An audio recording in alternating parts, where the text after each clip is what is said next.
दोस्तों, हेलो प्यारे बच्चों, welcome back to my channel Akki Guru class में आप सभी प्यारे बच्चों एवं बच्चियों का स्वागत है बच्चों।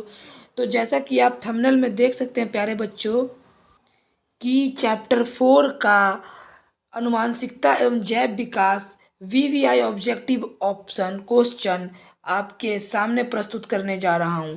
ऐसे प्रश्न जो कि 2023 में पूरी संभावना बनती है कि काफ़ी ज़्यादा क्वेश्चन लड़ेंगे। तो बच्चों, आपसे बस एक ही विनती रहेगा कि पूरे वीडियो को अंत तक देखें और अंत में ही आप वीडियो को लाइक करें, शुरू में मत करिए। अगर आपको अंत में वीडियो पसंद आता है, यहाँ से बेनिफिट्स होता है तो ही लाइक करें। और अगर चैनल पे नए रहेंगे तो अंत में वीडियो देखने के बाद सब्सक्राइब कर बेल आइकन घंटी जरूर दबाइएगा बच्चों। ठीक है, तो अंत तक बने रहें, सभी बच्चों से यही विनती है। तो चलिए समय ना बर्बाद करते हुए क्वेश्चन के फर्स्ट पार्ट पर चलते हैं। आज का क्वेश्चन का फर्स्ट पार्ट क्या बोलता है बच्चों, तो चलिए देखते हैं। द ओरिजिन ऑफ स्पाइसेस नामक पुस्तक किसने लिखी? आपके ऑप्शन है ए डार्विन ने, बी ओपरिन ने, सी लेमार्क ने, डी कोई नहीं। ठीक है बच्चों, तो बताइए बच्चों। एक बात और कहूँगा, ये चैप्टर 4 है। 3 चैप्टर आपका मैंने वीडियो बना दिया, अगर आपने नहीं देखा तो डिस्क्रिप्शन बॉक्स में लिंक डाल दिया गया है, आप जाइए वहाँ पर देखिए। अगर आपको पीडीएफ नोट्स चाहिए वो भी फ्री में, एक भी रुपया नहीं, तो आप मुझे कॉन्टैक्ट कर सकते हैं मैसेज के द्वारा, व्हाट्सएप के जरिए। उसका नंबर है 8709133659। ठीक है बच्चों, तो इस प्रकार से आप हमें कांटेक्ट कर मैसेज प्राप्त कर सकते हैं, पीडीएफ प्राप्त कर सकते हैं। ठीक है बच्चों, तो बताइए द ओरिजिन ऑफ स्पाइसेस नामक पुस्तक किसने लिखी? तो इसका राइट अगर ऑप्शन आपने चूज किया ए, तो बिल्कुल सही किया, डार्विन ने। ठीक है बच्चों, अगले प्रश्न में चलते हैं। अगला प्रश्न है, मनुष्य में कितने जोड़े गुणसूत्र पाए जाते हैं? आपके option A 26, B 14, C 23, D 18। तो बच्चों दूसरा नंबर का राइट आंसर होगा बच्चों C is the right answer of this question, 23 जोड़े। ठीक है, अगले प्रश्न में चलते हैं बाबू। अगला प्रश्न है, कीटों के पंख, चमगादड़ के पंख किस तरह के अंग है? आपके ऑप्शन है ए समजात अंग, बी अवशेषी अंग, सी समृद्धि अंग, डी कोई नहीं। तो तीसरा नंबर का राइट होगा आंसर बच्चों सी आंसर राइट होगा समृद्धि अंग। ठीक है, अगले प्रश्न में चलते हैं बच्चों। अगला प्रश्न है, वर्तमान प्राणियों में कुछ संरचनाएं ऐसी पाई जाती है जिनका शरीर में अब कोई उपयोग नहीं रह गया, ऐसी संरचनाओं को क्या कहते हैं? आपके ऑप्शन है ए समजात अंग, बी अवशेषी अंग, सी समृद्धि अंग, डी इनमें से कोई नहीं। तो चौथा नंबर का बिल्कुल सही आंसर होगा बच्चों अवशेषी अंग is the right answer of this question. ठीक है, अगले प्रश्न में चलते हैं बउआ। अगला प्रश्न, जीन शब्द की प्रस्तावना किसने की थी? आपके ऑप्शन है ए वाटसन ने, सॉरी बच्चों ऑप्शन गलती हो गया, बी मेंडल ने, सी वैंडन, डी इनमें से कोई नहीं। तो पांचवा नंबर का राइट होगा आंसर बच्चों डी, इसमें इनमें से कोई नहीं। जीन शब्द की प्रस्तावना किसने दी थी? तो आप हमें कमेंट करके बताइएगा। ठीक है बच्चों, अगले प्रश्न में चलते हैं। अगला प्रश्न है, कौन सा वैज्ञानिक मंडल के नियमों की पुनः खोज से संबंधित है? आपके ऑप्शन है ए समर्क, B Lamarck, C Darwin, D Linnaeus. छठा नंबर का राइट आंसर होगा बच्चों A is the right answer of this question. चलिए नेक्स्ट क्वेश्चन पे चलते हैं। अगला प्रश्न क्या बोलता है, गुणसूत्र बने होते हैं किस चीज के? आपके ऑप्शन है ए डीएनए के, बी डीएनए तथा आरएनए के, सी डीएनए तथा प्रोटीन से आरएनए के, डी इनमें से कोई नहीं। तो 7 नंबर का राइट आंसर होगा बच्चों C is the right answer of this question, DNA तथा प्रोटीन से आरएनए के। ठीक है बच्चों, अगले प्रश्न में चलते हैं बच्चों। अगला प्रश्न है, कोशिका में अनुवांशिक पदार्थ है? आपके ऑप्शन है ए डीएनए, बी गुणसूत्र, सी जीन, डी हरित लवक। तो 8 नंबर का बिल्कुल सही उत्तर होगा बच्चों DNA is the right answer of this question. ठीक है, अगले प्रश्न में चलते हैं बच्चों। अगला प्रश्न है, जीन शब्द किसने प्रस्तुत किया? आपके ऑप्शन है A Johnson, B Lamarck, C Mendel, D Griffith. तो 9 नंबर का राइट आंसर होगा बच्चों A is the right answer of this question Johnson. ठीक है, अगले प्रश्न में चलते हैं बुआ। अगला प्रश्न है, मलेरिया उत्पन्न करने वाला मच्छर मादा एनोफिलिस किस तरह के जल में उत्पन्न होता है? आपके ऑप्शन है ए साफ जल, बी गंदा जल, सी मीठा जल, डी इनमें से सभी। तो 10 नंबर का राइट आंसर होगा बच्चों B is the right answer of this question, गंदा जल में मलेरिया उत्पन्न करने वाला मच्छर मादा एनोफिलिस उत्पन्न होता है। अगले प्रश्न पे चलते हैं बुआ। अगला प्रश्न है बाबू, डेंगू उत्पन्न करने वाले मच्छर किस तरह के जल में उत्पन्न होते हैं? आपके ऑप्शन है ए साफ जल, बी गंदा जल, सी मीठा जल, डी इनमें से सभी। तो 11 नंबर का राइट आंसर बच्चों A is the right answer of this question साफ जल। ठीक है, अगले प्रश्न में चलते हैं बच्चों। अगला प्रश्न है, अवशेषी अंग का उदाहरण है? आपके ऑप्शन है ए कर्णपल्लव की पेशियां, बी पुच्छ कशेरुकियाएं, सी निषेचक पटल, डी इनमें से सभी। तो बच्चों 12 नंबर का राइट आंसर होगा डी, इनमें से सभी। ठीक है बच्चों, अगले प्रश्न में चलते हैं। अगला प्रश्न है समजात अंगों के उदाहरण है। आपके ऑप्शन है ए हमारा हाथ तथा कुत्ते के अग्रपाद, बी हमारा दांत तथा हाथी के दांत, सी आलू एवं घास के ऊपरी भूस्तरी, सी डी उपरोक्त सभी। तो 13 नंबर का बच्चों A is the right answer, हमारा हाथ तथा कुत्ते के अग्रपाद समजात अंग के उदाहरण है।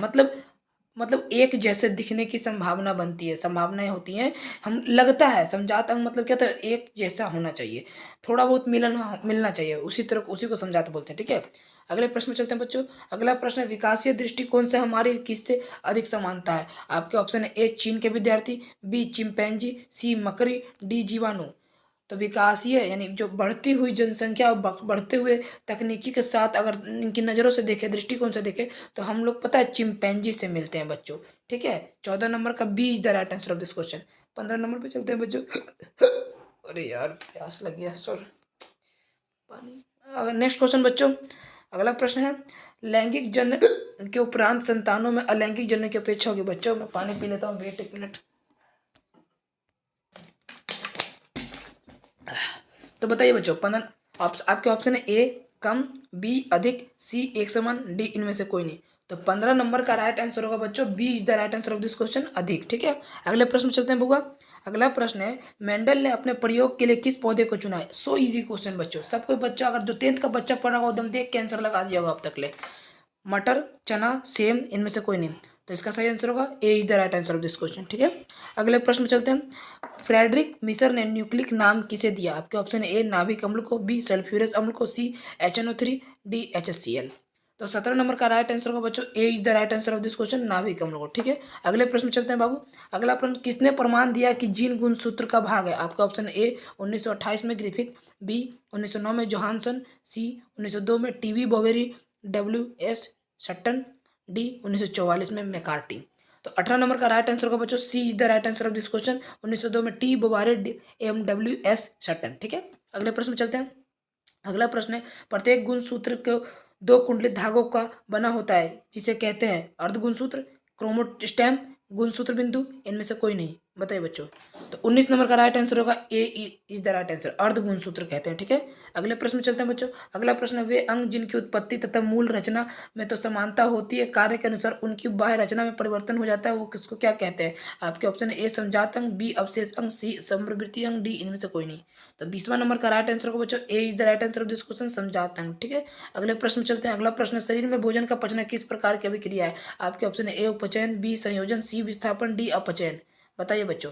तो 21 नंबर का राइट आंसर बच्चों A is the right answer of this question, उपचयन। ठीक है, अगले प्रश्न में चलते हैं होगा। अगला प्रश्न है मेंडल ने अपने प्रयोगों के लिए कितने विकल्पी लक्षणों का अध्ययन किया था। ए 3, बी 5, सी 7, डी 14। तो 22 नंबर का राइट आंसर हो जाएगा बच्चों क्या, 22 नंबर का राइट आंसर हो जाएगा बच्चों क्या, B is the right answer of this question, 5। ठीक है, अगले प्रश्न में चलते हैं बच्चों। बच्चों अगर सेशन आपको पसंद हो रहा तो प्लीज़ बच्चों लाइक कर हमें सपोर्ट करें, हमारा मोटिवेशनल को आप बढ़ा सकते हैं। ठीक है, मोटिव कर सकते हैं, हम लोग को इंस्पायर कर सकते हैं। ठीक है, अगले प्रश्न में चलते हैं बच्चों। अगला प्रश्न है एक एकल संकर क्रॉस के फलस्वरूप लंबे एवं नाटे पौधे का अनुपात कितना होता है। आपके ऑप्शन है 1:1, option B 3:1, option C 1:2:1, option D 1:3। तो 23 का राइट आंसर होगा बच्चों क्या होगा, B is the right answer of this question, 3:1 यानी 3:1। ठीक है, अगले प्रश्न में चलते हैं बुआ। अगला प्रश्न है द्विसंकर क्रॉस के फलस्वरूप उत्पन्न पौधे को फिनोटॉपिक अनुपात होता है कितना। आपके ऑप्शन है ए 3:1, बी 9:3:1, 9:3:3:1, सी 1:1, डी 1:2:1। तो 24 नंबर का राइट आंसर होगा बच्चों कितना, अगर आपने बी ऑप्शन चूज किया तो बिल्कुल सही जवाब। ठीक है, अगले प्रश्न में चलते हैं। अगला प्रश्न है स्त्रियों में लिंग गुणसूत्र होते हैं XX दोनों, इनमें से कोई नहीं। बच्चों अगर आप चैनल पर नए हैं और आपने पहले की वीडियो नहीं देखी है तो सभी वीडियो सभी सब्जेक्ट का प्ले लिस्ट बना दिया गया है टाइम टू टाइम, और subject by subject play list बना दिया गया है, चैप्टर वाइज बना दिया गया है। आप प्ले लिस्ट में जाए, सभी वीडियो को चेक करें, टोटल वीडियो आपको मिल जाएगा। तो 25 नंबर का राइट आंसर क्या होगा बच्चों, तो 25 नंबर का राइट आंसर होगा A is the right answer of this question, XX। ठीक है, स्त्रियों में देखिए यहाँ पे क्वेश्चन बनता है कि अगर बच्ची पैदा होती है अगर गर्ल्स पैदा होती है तो कौन से गुणसूत्र की मतलब उसमें कौन सा गुणसूत्र की ज़्यादा होने की संभावना रहती है? ज़्यादा क्या मतलब, अगर लड़की, अगर किस एक्स एक्स हुआ तो लड़की होगी, ठीक है। अगर एक्स वाई होता है तो पुरुष होने की संभावना होती है, ठीक है। पुरुष होने की संभावना नहीं, पूरी पूरी पुरुष ही होता है एक्स वाई में, और एक्स एक्स में गर्ल्स होती है, ठीक है। ये बात ध्यान रखना, ठीक है बच्चों। 26 नंबर क्वेश्चन में चलते हैं। पुरुषों में लिंग गुणसूत्र होते हैं, आपके ऑप्शन है एक्स एक्स, एक्स वाई, दोनों इनमें से कोई नहीं। अभी बताया कि पुरुष में एक्स वाई होता है और स्त्री में एक्स एक्स होता है, ध्यान रखना बच्चों। अगले प्रश्न में चलते हैं। अगला प्रश्न है, प्राकृतिक वर्ण द्वारा जैव विकास के सिद्धांत की परिकल्पना किनके द्वारा की गई थी? आपके ऑप्शन है A Darwin, B Mendel, C James Watson, D Francis Crick. 27 number का राइट आंसर होगा बच्चों क्या? तो इसका राइट आंसर होगा Darwin. A is the right answer of this question, ठीक है। अगले प्रश्न में चलते हैं बच्चों। मनुष्य का वैज्ञानिक नाम क्या है? होमो इरेक्टस, होमो हैबिलिस, होमो सेपियंस, इनमें से कोई नहीं। तो 28 नंबर का राइट आंसर होगा, मनुष्य का वैज्ञानिक नाम होमो सेपियंस है। C is the right answer of this question, ठीक है। अगले प्रश्न में चलते हैं। अगला प्रश्न है, मानव का उद्भव कहाँ हुआ था? मतलब मानव का सबसे पहला जो है वो कहाँ पर उपज हुआ था? उपज मतलब मानव पर पाए गए थे सबसे फर्स्ट में, अमेरिका में, अफ्रीका में, इंडोनेशिया में, ऑस्ट्रेलिया में।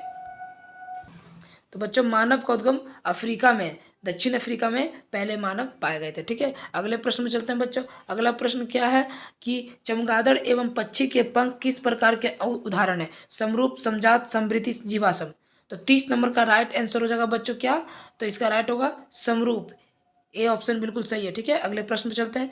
प्राकृतिक वर्ण द्वारा जैव विकास इस सिद्धांत के जनक कौन थे? आपके ऑप्शन है A Lamarck, B Charles Robert Darwin, C Charles Muir, D Alfred Lamarck. तो 31 नंबर का बिल्कुल सही उत्तर क्या होगा बच्चों? B is the right answer of this question, Charles Robert Darwin, ठीक है। अगले प्रश्न में चलते हैं। अगला प्रश्न है, वंशगत नियमों का प्रतिपादन किसने किया? आपके ऑप्शन है A Charles Darwin, B Robert Hooke, C J C Bose, D Gregor John Mendel. तो बताइए 32 नंबर का राइट आंसर हो जाएगा बच्चों क्या? तो इसका ऑप्शन होगा Gregor John Mendel. D is the right answer of this question, ठीक है। अगले प्रश्न में चलते हैं बच्चों। अगला प्रश्न, इनमें कौन सही है? डी ऑक्सी रिबोन्यूक्लिक एटोनिन, deoxyribonucleic acid, deoxyribonucleic acid anemia, deoxyribonucleic activity, ठीक है। बताइए, बट एक्चुअली मैं आपको बता दूं ये क्या है। डीएनए का फुल फॉर्म पूछा गया यहाँ पे, देखिए, ठीक है। डीएनए, डीएनए का फुल फॉर्म बढ़िया से लिख देता हूँ बच्चों। डीएनए का फुल फॉर्म दिया गया है और ये 4 ऑप्शन दिए, 4 में से बताना है क्या होगा ऑप्शन सही। तो 33 नंबर का बिल्कुल सही ऑप्शन है डी से हो गया डी ऑक्सीरिबो, एन से हो गया न्यूक्लिक और ए से हो गया एसिड, यानी B is the right answer of this question बच्चों, ठीक है। समझ में आया? चलते हैं अगले प्रश्न पे। अगला प्रश्न है, कान के निचले हिस्से को क्या कहते हैं? कर्णपाली, कर्णरक्षक, कर्णपोशी, कर्णधार। तो 34 नंबर का राइट आंसर होगा बच्चों क्या? कर्णपाली। A is the right answer of this question, ठीक है। अगले प्रश्न में चलते हैं। अगला प्रश्न, जैव विकास को सर्वप्रथम किसने समझाया? आपके ऑप्शन है लेमार्क, यहाँ पर लमार्क है लेकिन लेमार्क होगा, डार्विन, अरस्तु, वाइसमान। तो 35 नंबर का बिल्कुल सही जवाब होगा लेमार्क ने समझाया था जैव विकास को, ठीक है। अगर आपसे एक ऑब्जेक्टिव का एक सब्जेक्टिव बताता हूँ बच्चों कि नहीं, वो मैं अलग ही वीडियो बना दूंगा सब्जेक्टिव का, ठीक है, फिर लॉन्ग वीडियो हो जाएगा। अगले प्रश्न में चलते हैं। विभिन्नता कितने प्रकार की होती है? आपके ऑप्शन है ए 3, बी 2, सी 4, डी 8। तो 36 नंबर का बिल्कुल सही जवाब बच्चों B 2 is the right answer of this question. विभिन्नताएं 2 प्रकार की होती है, ठीक है। ठीक है बाबू, अगले प्रश्न में चलते हैं बच्चों। अगला प्रश्न है, किस जीव की जीन संरचना उस जीव का कहलाता है? आपके ऑप्शन है ए जीन प्रारूप, सी जीनोटाइप, डी ए और बी दोनों, डी जेनेटिक्स। तो 37 नंबर का बिल्कुल सही होगा बच्चों ए और बी दोनों, यानी कि जो है जीन प्रारूप और जीनोटाइप जो है जीव कहलाती है जीन संरचना की, ठीक है। अगले प्रश्न में चलते हैं बुआ। अगला प्रश्न है, जीन प्रारूप तथा वातावरणीय दशाओं द्वारा निर्धारित वैसे अनुवांशिक लक्षण या विशेषक जो स्पष्ट रूप से दिखाई नहीं देते वो क्या कहलाते हैं? आपके ऑप्शन है बच्चों जीन प्रारूप, जीनोटाइप, लक्षण प्रारूप या फेनोटाइप, डी जेनेटिक्स। बताइए बच्चों। तो 38 नंबर का राइट आंसर होगा बच्चों C is the right answer of this question, लक्षण प्रारूप या फेनोटाइप, ठीक है। अगले प्रश्न में चलते हैं बाबू। अगला प्रश्न है, ग्रेगर जॉन मेंडल व्यक्तिगत जीवन में क्या थे? आपके ऑप्शन है ए नाविक, बी व्यापारी, सी पादरी, डी कृषक। तो 39 नंबर का राइट आंसर होगा बच्चों पादरी थे, ठीक है। अगले प्रश्न में चलते हैं। आज का लास्ट और आखिरी प्रश्न है बच्चों ये, मेंडल ने जनक पीढ़ी को किस लेटर से सूचित किया? आपके ऑप्शन है ए पी से, बी टी से, सी एफ से, डी एस से। बताइए। तो 40 नंबर का बिल्कुल सही जवाब होगा बच्चों A is the right answer of this question, P से। ठीक है, तो आई होप कि आपने इस 40 में से अच्छे खासे रॉ मार्क्स किए होंगे, नंबर उठाए होंगे ऊपर। तो उम्मीद करते हैं बच्चों कि आपको ये सेशन पसंद आया होगा। अगर आपको पसंद आया तो प्लीज़ सभी बच्चों से अनुरोध है कि लाइक का बटन दबा दें, और अगर चैनल पे नए हैं तो सब्सक्राइब कर बेल आइकन घंटी दबा लें।